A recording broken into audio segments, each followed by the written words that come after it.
Viral video yang memperlihatkan seorang anak kecil tengah membantu berjualan papeda. Dilansir tribunnews.com, video itu viral seusai diunggah oleh akun Instagram @ejakhoirul. Diketahui anak kecil tersebut berjualan papeda dan mie dadar gulung yang berlokasi di sekitar alun-alun Karanganyar, Jawa Tengah. Berbeda dengan anak-anak seusianya yang kadang lebih senang bermain, anak kecil tersebut justru lebih memilih ikut membantu berjualan papeda. Bahkan ia juga terlihat sudah mahir saat memasak papeda dagangannya.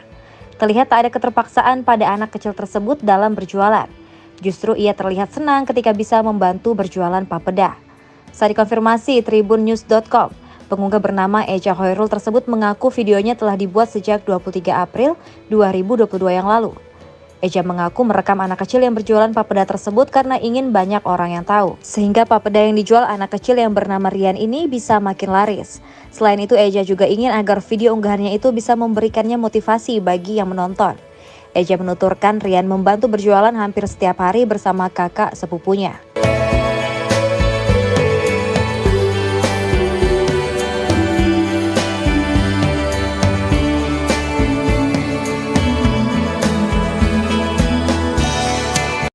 Terima kasih sudah nonton.